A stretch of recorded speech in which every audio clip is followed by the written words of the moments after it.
가스라이팅이라는 말 참 무겁게 들리죠? 누군가 내 마음을 휘두른다는 건 상상만 해도 두려운 일이니까요. 그래서 우리는 늘 밖을 경계합니다. 나를 속이려는 사람, 나를 이용하려는 사람을 피해서요. 그런데 가끔 이런 생각 안 해보셨나요? 세상에서 나를 가장 감쪽같이 속일 수 있는 사람은 어쩌면 나 자신일지도 모른다는 생각. 오늘은 우리 마음이 상처받지 않으려고 스스로에게 거는 다정한 최면, 방어 기제에 대해 이야기해보려 합니다. 마음의 안전 유리. 심리학에서 말하는 방어 기제는 사실 나쁜 게 아닙니다. 갑작스러운 충격이 왔을 때 마음이 깨지지 않게 도와주는 안전 유리 같은 거예요. 너무 부끄럽거나 감당하기 힘든 실패를 겪었을 때 마음은 자동으로 작동합니다. 고통을 조금 덜어내기 위해 현실을 살짝 비틀어 보여주죠. 하지만 이 유리가 너무 두꺼워지면 우리는 세상의 진짜 모습을 영영 보지 못하게 될 수도 있습니다. 우리 마음이 스스로를 속이는 4가지 방식. 첫 번째는 합리화입니다. 여러분도 이런 적 있으시죠? 꼭 필요하지 않은 비싼 물건을 사고 나서 이건 나를 위한 투자야. 10년 쓸 거니까 하루에 500원 꼴이지 라며 계산기를 두드리는 순간들이요. 혹은 나를 싫어하는 게 분명한 사람을 보며 저 사람은 수준이 낮아서 내 깊은 뜻을 모르는 거야 라고 서둘러 결론을 내버리기도 하죠. 이건 비겁한 게 아닙니다.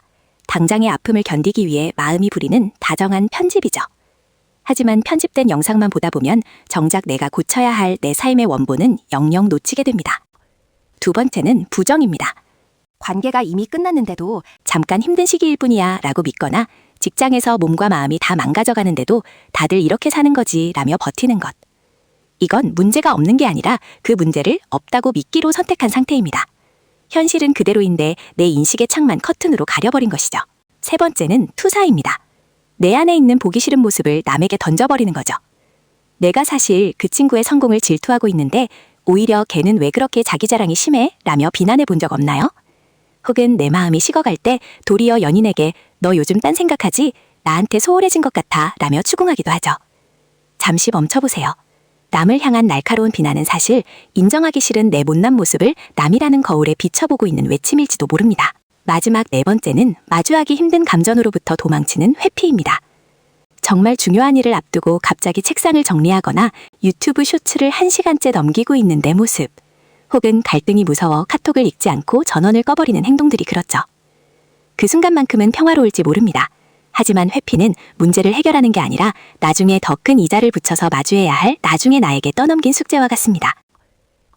이제 중요한 질문을 해보겠습니다. 왜 방어 기제가 가스라이팅보다 더 무서울까요?